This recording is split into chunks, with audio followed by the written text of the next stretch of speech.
A grande verdade que a maioria da humanidade desconhece é que quando o sistema cria um problema é porque ele tem uma carta na manga já prontinha para ser implementada. Nesse vídeo, para além do óbvio momentâneo de que o STF atropelou o legislativo, atropelou os anseios da população brasileira com essa história de descriminaliza, libera e não libera substâncias ilícitas, eu quero conversar com vocês muito profundamente a respeito do grande dilema que o STF criou ontem para a população brasileira. Do que se trata? Bem, a pessoa que for pega lá com a quantidade da substância ilícita, dependendo da quantidade que o STF já está debatendo hoje, tá? É uma celeridade impressionante. Mas essa pessoa não será mais criminalizada por estar com o porte da substância ilícita. Acontece que vender droga no Brasil não é liberado, não é legalizado, também não dá imposto, também não cai do céu. Ou seja, essa pessoa, esse pequeno padawan, comprou de um criminoso. E segundo a lei ainda vigente no Brasil, financiamento ao tráfico é crime e é pena pesada, tá? Começa a partir dos 8 anos, eu vou conversar sobre isso com vocês. Então, o pequeno padawan não pode ser criminalizado por ter o porte da droga, mas de acordo com a legislação brasileira, ele ainda pode ser criminalizado por financiar o tráfico. E aí, como que resolve isso? Bom, essa madrugada, vozes da minha cabeça voltaram a me assombrar, porque eu já chamei a atenção disso no ano passado, quando o ministro, acho que Barroso, disse que não, ninguém está liberando nada, para liberar nós temos que ver distribuição, pontos de vendas, como é em alguns países da Europa. E eu chamei a atenção disso como isso sendo um preâmbulo assim da verdadeira meta, né, de certas ferramentas da sociedade. Vamos colocar assim para a gente não ter problema nesse vídeo. Então, as vozes da minha cabeça, esse tipo de vozes, me assaltaram nesta madrugada e eu quero pedir para você fechar os olhinhos e pintar a seguinte cena aí no quadro da sua mente. Vamos imaginar que o sistema chegue para qualquer uma dessas facções criminosas e diga assim: abandone as armas, abandone o poder paralelo e eu te ofereço poder oficial. E você será meu sócio na administração de pontos de vendas de substâncias ilícitas que serão legalizadas através o sistema entuchar um monte de imposto que jamais retornará para a população brasileira e eu e você seremos felizes para sempre.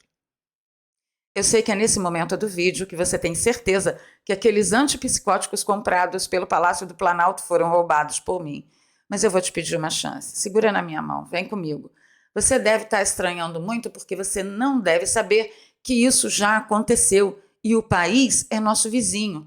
Eu quero fazer uma viagem com você pelo caminho que trilhou a Colômbia, que fez a Colômbia ser alçada ao primeiro produtor da planta que se extrai o talquinho no mundo.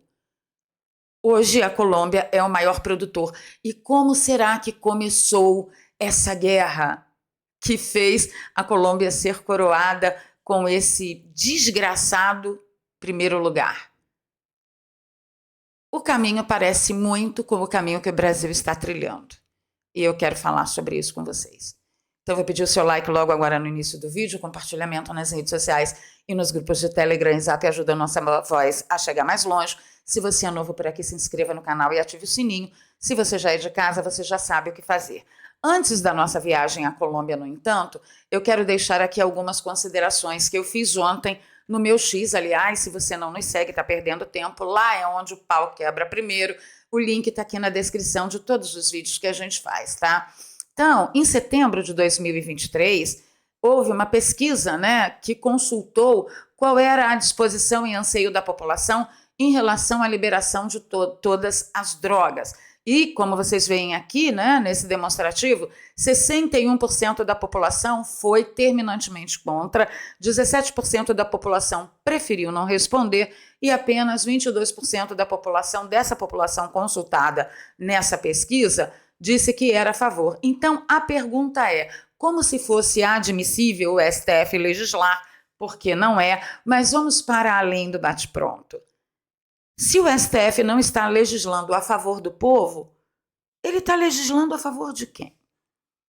Seguindo aqui, hoje nós tivemos a notícia, hoje pela manhã, que o STF, ontem pela manhã, que o STF deve liberar entre 10 gramas e 60 gramas de porte da erva do diabo, tá? Nós tivemos aqui algumas considerações que Roberto Barroso, Cristiano Zanin e Nunes Marques definiram 25 gramas, podendo chegar a 40 gramas. Gente, isso é um absurdo.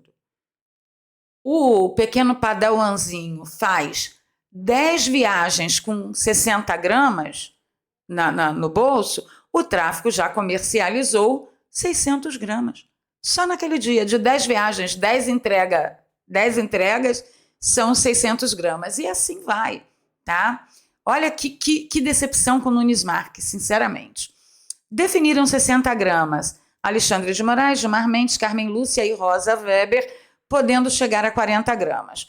E cabe ao Congresso e ao Executivo definir, votaram Edson Fachin, Dias Toffoli, Luiz Fux e André Mendonça, dizendo que cabe ao Congresso e ao Executivo definir a quantidade. Definir o quê? Definir se libera ou não, ou definir a quantidade do que eles já deliberaram que está liberado.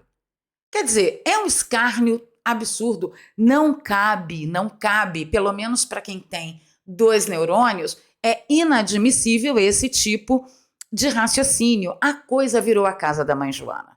Olha, nós estamos ladeira abaixo e a coisa não parece que vai ser parada de forma alguma. E aí, para entrar na manchete, né, na matéria de capa aqui, que eu fiz a abertura para vocês, que é sobre o grande dilema, eu vou usar, por exemplo, um post do Chico Graziano. Chico Graziano disse o seguinte ontem: quem fuma maconha não é, obviamente, criminoso.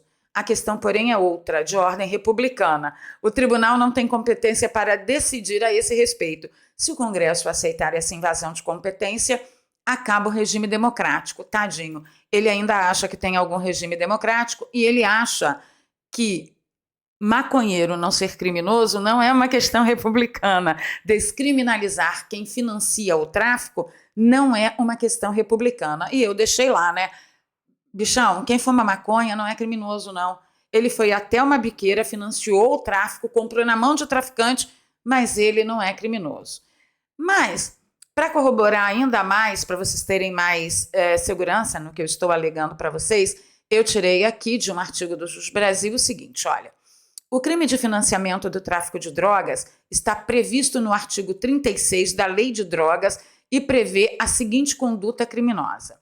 Artigo 36. Financiar, custear a prática de qualquer dos crimes previstos no artigo 33, que trata da lei sobre drogas, caput, tal, da lei penal, reclusão de 8 a 20 anos e pagamento de 1.500 a 4.000 dias multa. Isso é para quem financia ou custeia a prática de qualquer tipo de droga. A pena para quem financia ou custeia a prática do tráfico de drogas, artigo 33 do caput, no seu parágrafo 1º, bem como do crime do artigo 34 da Lei de Drogas, é uma pena elevada. A pena mínima parte de 8 anos e a máxima chega aos 20 anos de prisão. É uma penalidade maior do que quem comete o crime de tráfico de drogas. A multa também é elevadíssima, que pode chegar a 1.500 a 4.000 dias multa. Portanto, comete crime quem banca, quem arca com despesas, concede empréstimo ou qualquer conduta que possa custear e financiar os crimes do artigo 33 e 34 da Lei de Tóxicos. Aí eu pergunto o seguinte: quem compra para uso pessoal financia o tráfico? Porque se financia, está enquadrado em crime. Como que o STF pretende resolver esse grande dilema? Eu te conto, vem comigo. Vamos ver que caminho a Colômbia trilhou para chegar ao pódio de primeiro produtor do mundo da planta que se extrai o talquinho. A matéria é do G1, para não dizerem que eu estou compartilhando aqui sites extremistas, direitistas, conservadores e cristãos radicais. Vamos lá. Colômbia vai deixar de multar usuários de droga. A medida faz parte de mudança de abordagem na luta contra o narcotráfico. Então, parece que aqui eles também acham que essa mudança de abordagem na luta contra o narcotráfico é eficiente, mas a gente vai descobrir que não é, tá? A atividade da polícia não deve se concentrar em perseguir consumidores. Já vou adiantando a vocês que toda semelhança é pura coincidência e para de pensar bobagem a respeito de certas cortes aqui do Brasil, certinho? Isso quem disse foi o presidente Petro, o narco-cocaleiro oficial, né, da América Latina. Porte e uso de pequenas quantidades de maconha e cocaína e algumas drogas sintéticas já tinham sido descriminalizadas em 1994.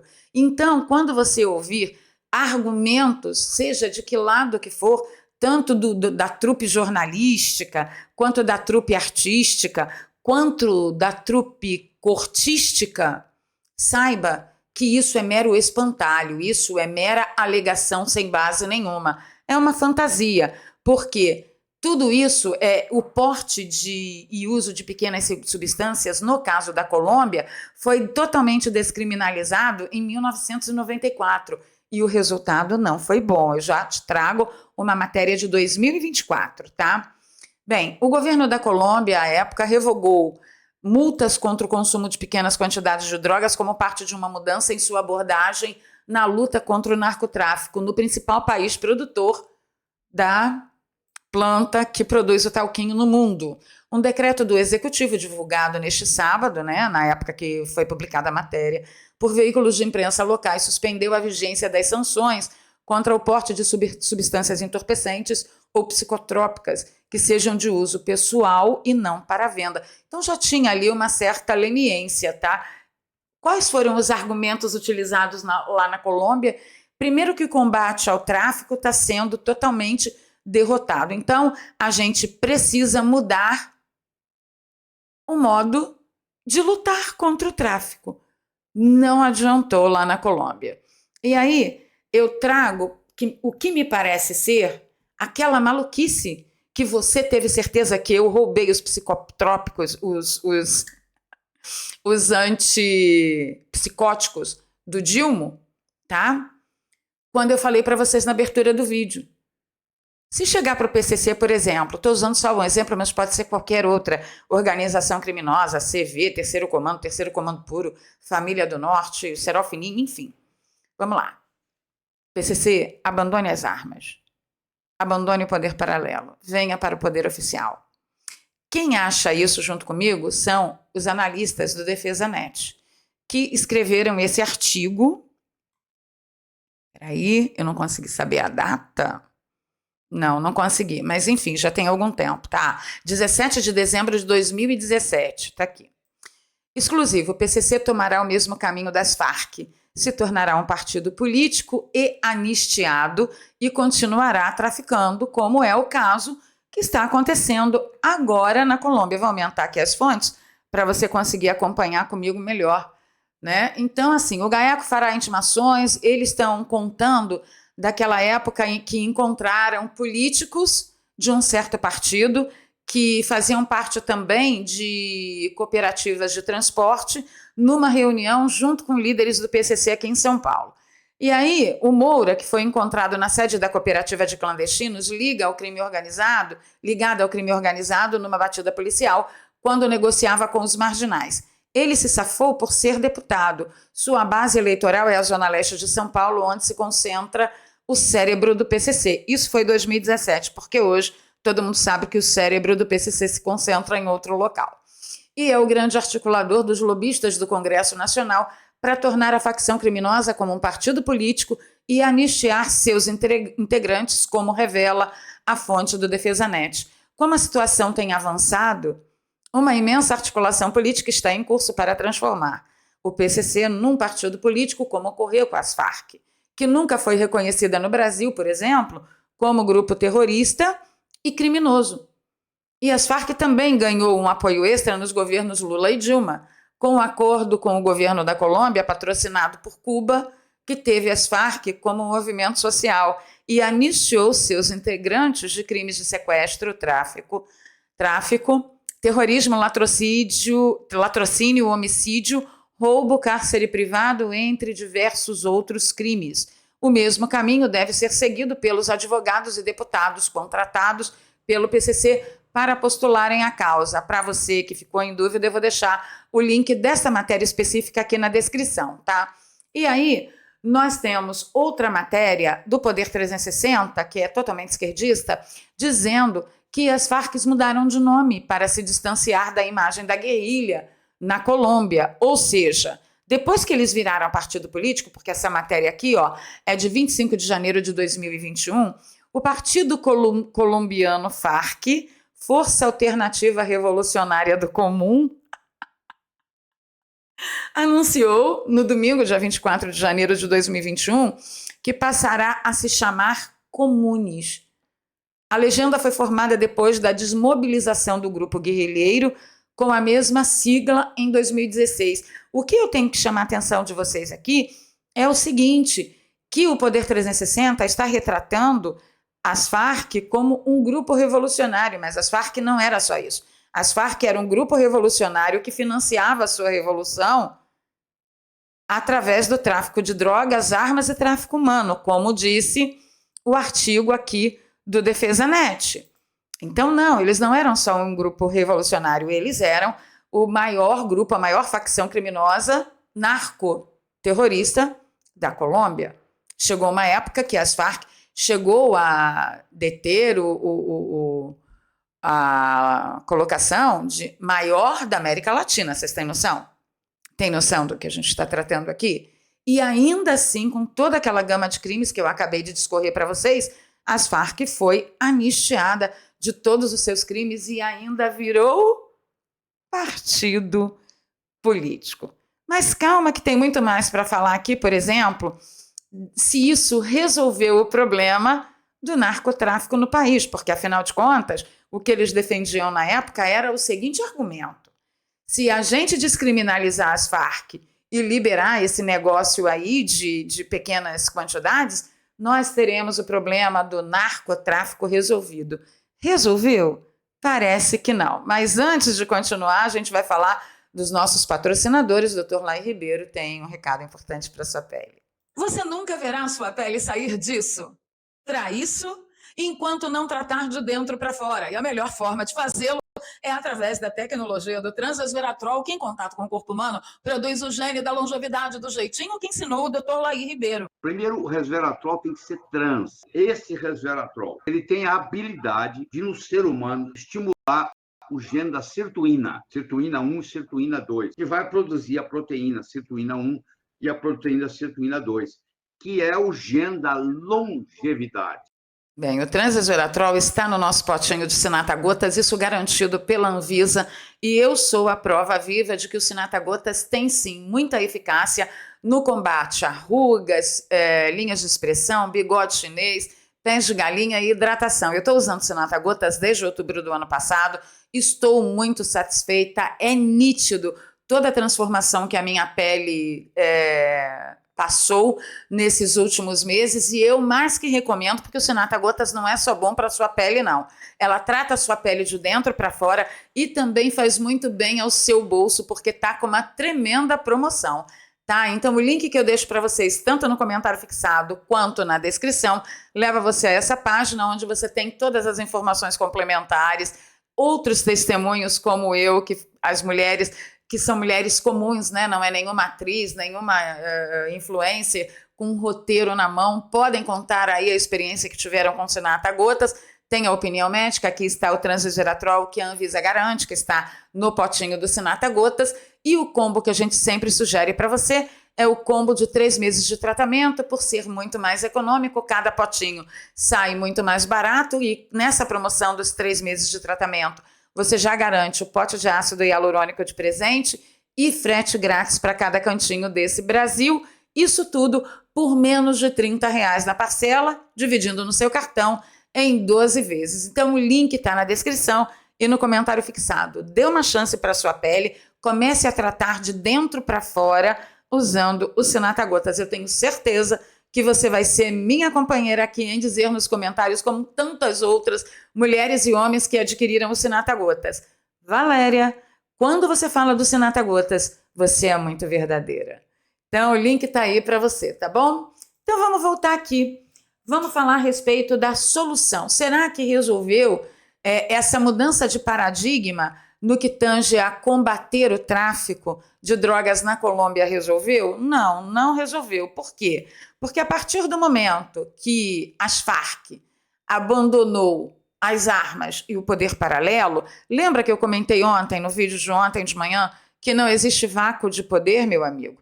Não existe vácuo de poder. A partir do momento que as Farc abandonou as armas, não detendo mais o poder da força, aconteceram dissidentes. Tá? Para mim tá tudo ali mancomunado, tudo irmãozinho. Alguém das Farc disse, olha, eu vou fazer de conta que eu aceitei esse acordo do poder oficial, mas você que é meu sócio fica aí, porque a gente não é bobo nem nada e a gente vai continuar ganhando dinheiro de todos os lados, tá? Para você ter uma ideia, o partido Farc tem até dinheiro de fundo eleitoral, tem uma gracinha. Mas e aí, resolveu? Não resolveu. Tá? A revista Piauí fez uma matéria muito importante e fala das dissidências, né? Elas são chamadas pelo Exército da Colômbia de grupos armados organizados residuais das Farc. E elas se dividem em várias frentes, classificadas por números. A número 1, com a qual Khalidá se amigou, é composta por cerca de 400 homens. Só a número 1. Khalidá é alguém que desertou, desistiu, né? Abriu dissidência das Farc original. 400 homens que por muito tempo foram liderados por Miguel Santillana, o Gentil Duarte e o Jenner Molina, conhecido como John 40. Gentil Duarte foi morto na Venezuela em 2022. Seu comparsa é um criminoso de renome. Seguindo a moda dos corridos, como são chamadas as canções populares que exaltam narcotraficantes, nenhuma coincidência com os funks que fazem a mesma coisa, John gravou 2 músicas contando a própria trajetória. Chama-se Bandido Gringo e Maldito Governo. Essa história foi contada em uma reportagem que se debruçou sobre o gênero musical. A frente número 1 controla a produção do tráfico da planta nos departamentos de Meta, Guaviare, Valpés, e o território abarca 6,000 hectares de plantação de folha da broca ali.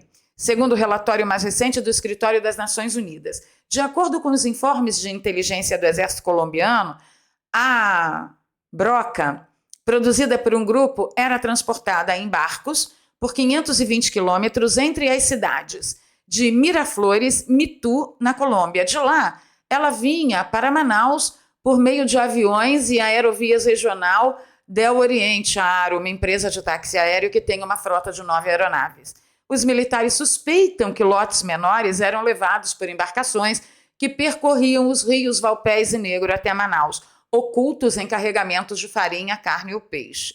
Em Manaus, ainda de acordo com o Exército da Colômbia, Khalidá negociava a venda de cocaína com integrantes do PCC, que, por sua vez, faziam o despacho da bagaça toda, possivelmente embarcada em aviões para a República Dominicana e Porto Rico. E de lá, a broca era traficada para portos europeus. Os documentos de inteligência não informavam quais países recebiam a cocaína colombiana. Também não identificavam os integrantes do PCC envolvidos nessa logística criminosa. Olha só que sui generis, né?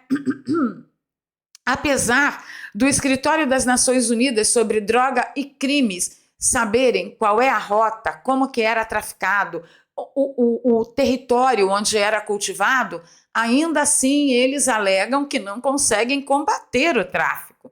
Bom, algum interesse muito obscuro deve ter por aí, né? Mais uma matéria que realmente me chamou a atenção, e essa aqui é um pouquinho mais extensa, eu vou pedir para você segurar na minha mão e não me abandonar, porque essa aqui vai fazer brilhar os olhinhos de vocês.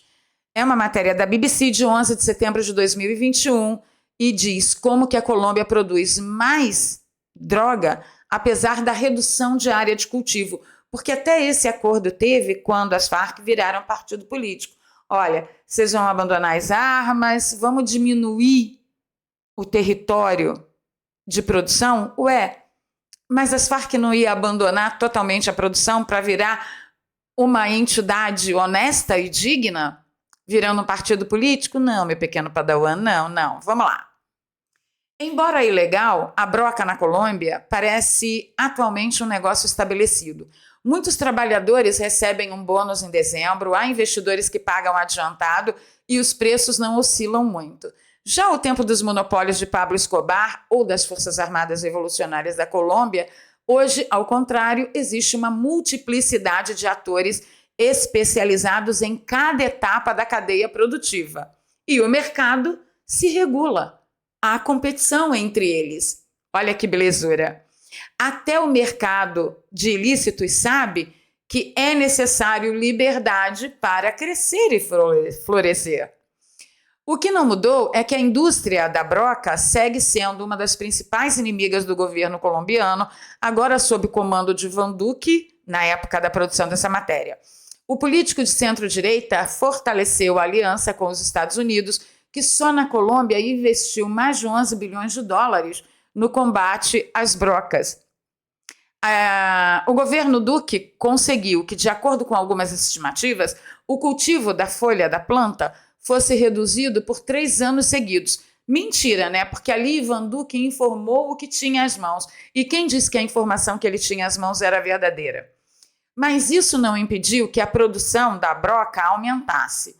Na verdade, nunca na história da Colômbia, por décadas, o maior exportador do mundo, tanta broca foi produzida de forma tão eficiente e com muito menos violência. Lembra daquela historinha que qualquer idiota troca a segurança por liberdade? No final das contas, você acaba sem a liberdade, sem a segurança? É essa imagem que você está vendo aqui, tá?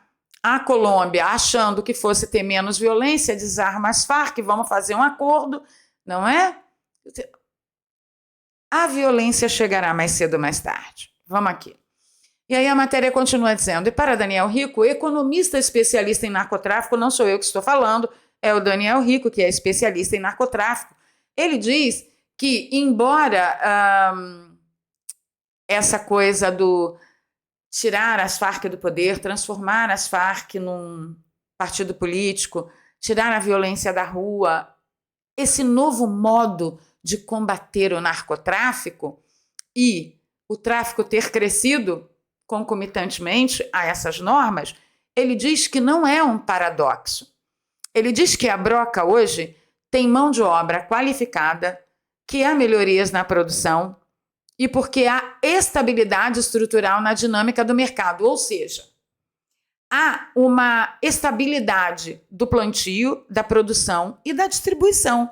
E aqui no Brasil, eu desconfio que nós estamos caminhando para isso, pelo menos na distribuição. Por quê? Os principais distribuidores que a gente conhece por aí são os aviãozinhos, que andam com pequenas quantidades para, se caso forem pegos, não pegarem penas muito grandes, então eles já andam com pequenas quantidades e ficam fazendo entrega da bagaça o dia inteiro com pequenas quantidades. Mas ainda assim eles tinham problemas e isso causava uma instabilidade para o negócio de distribuição direta do varejo das drogas aqui no Brasil. O que, pelo visto, se o Congresso não se levantar de forma contundente e eficaz agora, vai continuar acontecendo, mas vai ser numa situação muito mais confortável para o narcotráfico, porque você viu a quantidade que o Alexandre de Moraes está defendendo? 60 gramas. Então, parece que o Brasil está caminhando para a estabilidade, pelo menos na distribuição direta no varejão, né? E aí, o especialista explica, gente, mas como que isso aconteceu? Ele diz que depois que foi apresentado o relatório anual, né, da Organização das Nações Unidas sobre Drogas e Crimes, o relatório indicou que em 2020 as safras das folhas da broca foram reduzidas em 7%, em 2019, 9% e em 2018, 2,1%.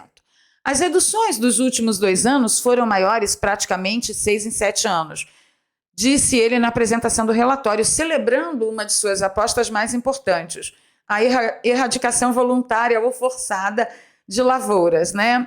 E aí ele diz, neste ano o governo vai adotar uma nova estratégia, a pulverização de áreas com glifosato, que havia sido suspensa em 2015. O relatório da UNODC porém produziu dados que, segundo alguns especialistas, mostram mais fracassos do que sucessos na estratégia do Estado para acabar com o narcotráfico, como, por exemplo, não criminalizar quem porta pequenas quantidades. Isso porque, com menos broca, se produz mais da droga, mais pasta, do que antes. Para cada tonelada de folha, extraem-se hoje 2,14 quilos de pasta base. Em 2016, compara o relatório, era extraídos apenas 1,87 quilos de pasta base. Não é só uma questão de eficiência, mas de quantidade. A UNODC estima que foram produzidas 1.010 toneladas de pasta pura em 2020, o que, ante a 936 toneladas de 2019, dá um aumento de 8%. Então, as áreas cultivadas foram menores, mas a produção aumentou. Duque reconheceu esse aumento de produção. Os criminosos sempre buscaram a profissionalização e vêm adaptando muitas de suas práticas para tentar aumentar a produtividade. Mas eles não investiriam tanto se eles tivessem problemas, pelo menos, na distribuição, que foi o que foi resolvido para os narcotraficantes de primeira linha. A distribuição a gente libera, certinho? Certinho. Eles concentraram seus centros de produção em reservas e parques naturais, onde sabem que as autoridades ficam mais tempo sem agir. Liberou. Então, qualquer padrãozinho lá colombiano podia andar com pequenas quantidades o tempo todo, o dia inteiro, e ele não teria problema com a justiça. Isso é uma estabilidade danada para a distribuição de substâncias ilícitas. Tranquilidade para o narcotraficante. Bem, a CNN diz que o problema da droga na Colômbia está pior que nunca e a solução é radical. Aqui eu vou ler só um pequeno trecho para vocês, que diz assim, ó, mais broca do que nunca. A produção na Colômbia cresceu durante a pandemia. A área total dedicada à plantação, principalmente, né, o principal ingrediente da broca, cresceu 43% em 2021 e, de acordo com um novo estudo anual do Escritório das Nações Unidas, percebem que é sempre o mesmo escritório, tá?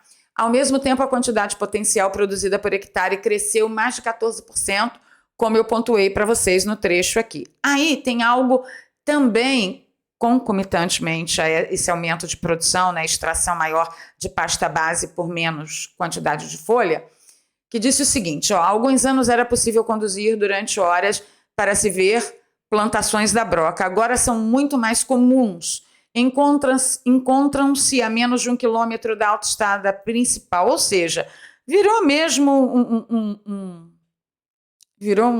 um narco-estado. Existem dois sinais que mostram um tráfico de drogas mais sustentado que nos últimos anos, diz Taquinas, que é outro especialista. Pontos de controle informais na estrada que leva a taqueu e uma tendência preocupante do abandono escolar à medida que as crianças locais são pressionadas a trabalharem para organizações criminosas em tarefas simples em torno da produção dos narcóticos. Você tem alguma dúvida de que isso pode acontecer aqui no Brasil também? Como é que está a situação da Colômbia agora, que já trilhou há muitos anos atrás o mesmo caminho que o Brasil está pretendendo trilhar? Não é possível que não tenha um deputado para juntar todos esses dados e fazer uma defesa disso lá no Congresso. Pelo amor de Deus, me ajudem, tá? Continuando, os cartéis pagam cerca, presta atenção nessa parte aqui, gente. Os cartéis pagam cerca de 15 mil pesos colombianos, que dá em torno de 3 euros. Olha a situação econômica oficial da Colômbia, como é que está. 15 mil pesos é igual a 3 euros, ou seja, 3 euros é igual a 5 mil pesos colombianos, tá? Então, eles pagam 15 mil pesos colombianos para limpar uma libra, menos de meio quilo de brotos da erva do diabo. Uma criança consegue fazer até 6 libras por dia, e nessa região já é um dinheiro alto e um dinheiro sério. É difícil impedir esse sistema, porque os pais, as crianças, os jovens, todos não têm mais o que comer, não têm onde trabalhar. Inclusive, essa matéria também diz um pouco mais para frente que as crianças e os agricultores abandonaram totalmente o cultivo de comida para cultivar mamonha, que era muito mais lucrativo. Vocês têm alguma dificuldade de imaginar qual seria o caminho que o Brasil tomaria também a respeito de resultados dessas primeiras liberações tão inocentes que nós estamos vendo através de legislação ilegal do STF? Vamos lá. Aí aqui tem uma outra matéria do DefesaNet, que eu vou pegar só um pedaço, que diz: PCC avança para se consolidar como partido do crime nestas eleições, e a matéria é de 27 de maio de 2024. Tá? Os integrantes da Cooper Susan cobraram o prefeito Rodrigo Ayucho, no final de 2017, um suposto acordo de seus dirigentes. Na faixa, cartazes eram estampados em destaque as letras PCC. Prefeito, cumpra o combinado. Essa mesma cooperativa, nos moldes da Transcooper, que foi a matéria que nós lemos para vocês, que era a denúncia do passado, já teve vários de seus diretores presos por serem membros do PCC, inclusive um vereador, pelas ruas da cidade, por um suposto acordo com seus dirigentes. Então, você acha mesmo que eu roubei todos os antipsicóticos que o Palácio do Planalto comprou? Quando eu disse a vocês, criou-se um dilema ontem, criou-se um dilema. Essa pessoa que está portando aí a pequena quantidade, ela está financiando o tráfico, e isso ainda é crime no Brasil. Como é que vai fazer? Vai fechar os olhos, não vai mais cumprir a lei? Eles têm a solução. Tá bom, então, já que tem esse problema de financiamento, ou a gente muda a lei e financiamento passa não mais a ser crime, e aí todo mundo pode financiar, ou a gente legaliza tudo. Vamos legalizar, vamos regulamentar, vamos cobrar impostos, e a gente ainda consegue ajudar a população, porque nós somos o papai Estado e nós nos preocupamos com Bolsa Família, Bolsa Escola, Bolsa Tonga da Mironga do Cabulete. Chama de maluco que eu quero ver agora, chama de maluca, chama. O fato é um só. Escrevam isso. Quando o sistema arruma um problema, é porque ele já tem a solução guardadinho como carta na manga a ser implementado brevemente. Pois é, meu amigo. Este é o Brasil que vai para frente do precipício e se joga sem ninguém precisar ajudar. Ficando por aqui, pedindo seu like, seu compartilhamento, principalmente o seu comentário. Me diz aí o que você acha e que se faz algum sentido tudo que eu passei para vocês hoje. Aproveitem, deixem o like, porque esse mini doc deu trabalho para fazer, entendeu? Eu tive que pesquisar pra caramba para colocar as notícias todas em ordem e trazer, né? Chancelando ali o que é lei e o que não é no Brasil atual. Então capricha no like, capricha no comentário, e se você gosta do meu trabalho e puder nos apoiar, considere ser um apoiador recorrente. Aqui tem um Pix, é doarpravaleria@gmail.com, e na descrição tem 2 contas bancárias e uma conta no PayPal, para você que nos acompanha de fora do Brasil e também gosta aqui dos nossos esforços. Eu vou ficando por aqui. Encontro com vocês nos comentários. Não é bom. O prognóstico não é bom.